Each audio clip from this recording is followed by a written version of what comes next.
Assalamualaikum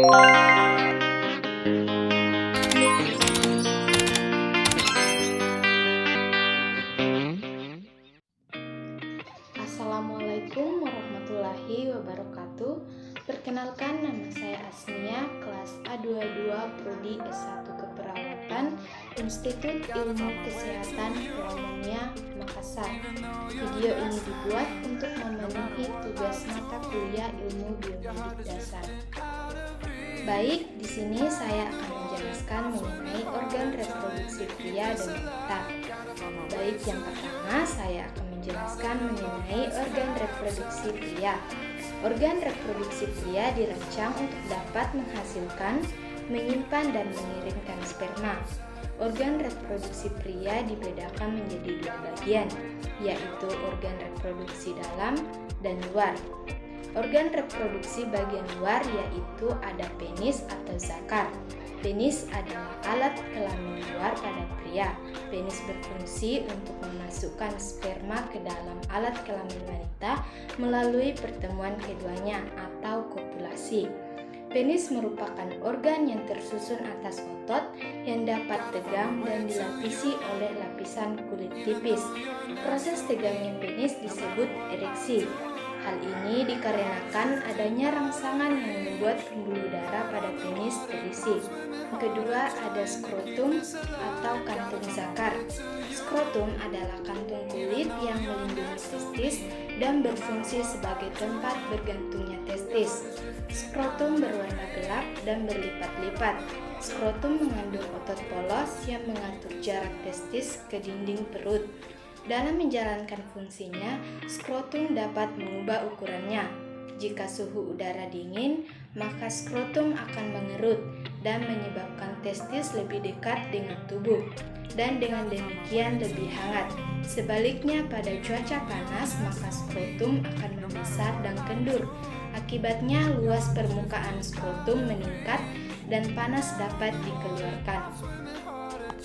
Selanjutnya ada organ bagian dalam. Organ bagian dalam yaitu ada testis. Testis atau buah zakar adalah organ kelamin dalam pria berbentuk oval yang terletak di dalam skrotum. Testis berjumlah sepasang dan berfungsi untuk menghasilkan sel kelamin jantan atau spermatozoa dan hormon seks testosteron. Testis terletak di dalam skrotum yang merupakan organ beruge atau memiliki lipatan kulit. Berfungsi untuk menjaga suhu testis agar spermatogenesis dapat tetap berlangsung. Jika suhu rendah atau dingin, maka skrotum akan berkerut dan mendekat ke arah tubuh. Sedangkan jika suhu tinggi, maka skrotum akan mengendur, menjauh dari tubuh. Bagian selanjutnya ada epididymis. Epididymis adalah organ kelamin dalam pria berbentuk saluran berkelok-kelok yang terletak di dalam skrotum di luar testis. Epididymis berbentuk seperti huruf C. Epididymis berfungsi dalam pengangkutan, penyimpanan, dan pematangan sperma. Sebelum memasuki epididymis, sperma tidak memiliki kemampuan untuk bergerak dan belum subur. Namun setelah epididymis menjalankan fungsinya, sperma sudah subur dan mampu bergerak walaupun belum sempurna. Setelah dari epididymis, sperma akan masuk ke vas atau ductus deferens lalu disalurkan menuju vesicula seminalis. Organ selanjutnya ada vas deferens atau ductus deferens. Vas deferens adalah saluran berbentuk tabung yang berfungsi untuk menyalurkan sperma ke vesicula seminalis dan sebagai tempat penampungan sperma dalam proses pematangan dan penyimpanan sperma. Organ selanjutnya ada kelenjar kelamin. Kelenjar kelamin adalah organ-organ kelamin dalam pria yang berfungsi untuk menghasilkan cairan, tempat berenangnya sperma, dan cairan ini akan menjadi sperma tetap hidup dengan cara menetralisis asam karena cairan itu bersifat basah. Berikut adalah organ yang termasuk ke dalam kelenjar kelamin, yaitu vesicula seminalis atau kantung air mani.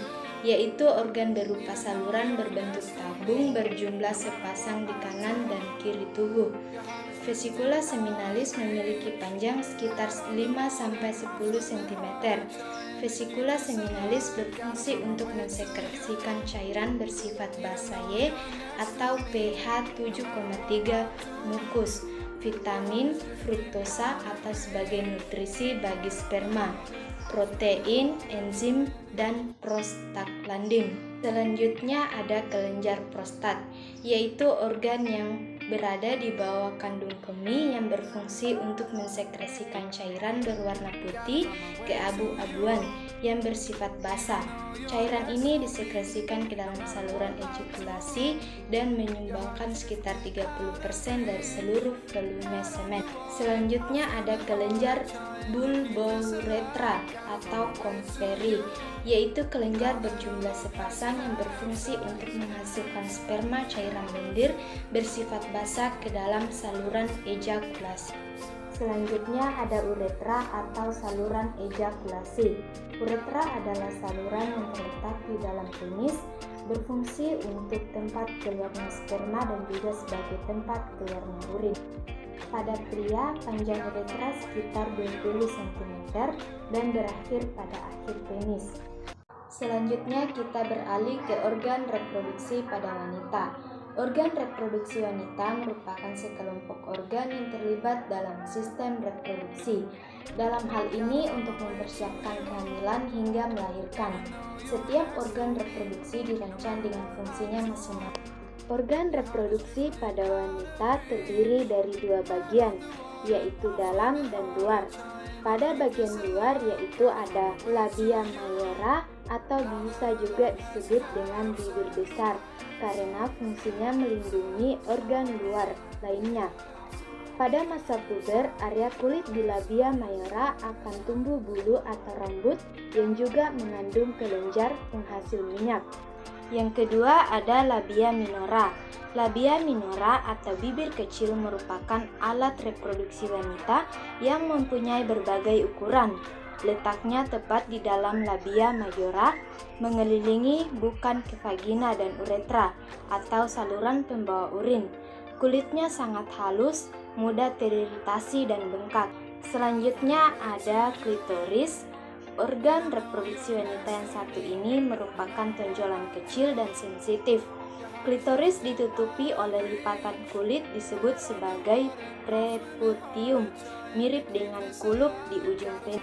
Organ reproduksi wanita bagian dalam yaitu ada vagina.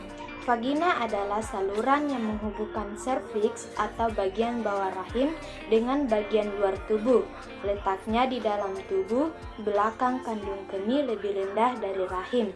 Fungsi vagina sebagai alat reproduksi wanita adalah menjadi jalan keluar darah saat menstruasi, jalan lahir bayi, serta jalan masuk sperma menuju rahim. Selanjutnya ada ovarium. Ovarium atau indung telur berada di sisi kanan dan kiri rongga panggul yang bersebelahan dengan bagian rahim atas.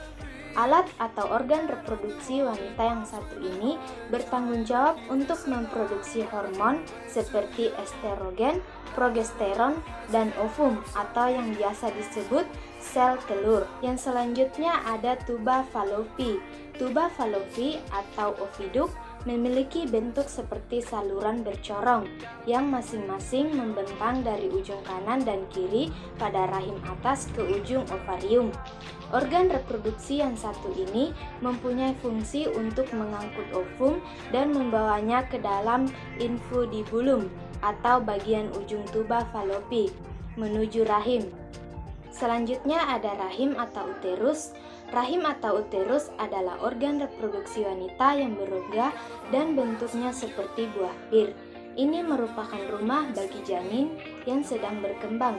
Ada dua bagian rahim, yaitu serviks, merupakan leher rahim yang berada di bagian bawah dan menjadi jalan menuju vagina, serta tubuh utama rahim yaitu korpus. Yang kedua ada korpus, area fleksibel karena bisa mengembang sesuai perkembangan bayi. Ini juga merupakan saluran untuk dapat menstruasi dan sperma. Selain itu, rahim menyokong embrio selama tahap perkembangan awal. Otot-otot dinding rahim berkontraksi persalinan normal untuk mendorong janin melewati jalan lahir. Selanjutnya ada leher rahim atau serviks. Leher rahim atau serviks adalah organ berbentuk silinder atau tabung yang menghubungkan vagina dengan rahim. Serviks terdiri dari dua bagian, yaitu ektoserviks atau dinding luar leher rahim dan endoserviks atau bagian dalam leher rahim. Serviks memproduksi lendir yang akan berubah selama siklus menstruasi. Perubahan tekstur lendir serviks bertujuan untuk mencegah atau membantu terjadinya kehamilan. Demikianlah penjelasan mengenai organ reproduksi pada pria dan wanita. Terima kasih.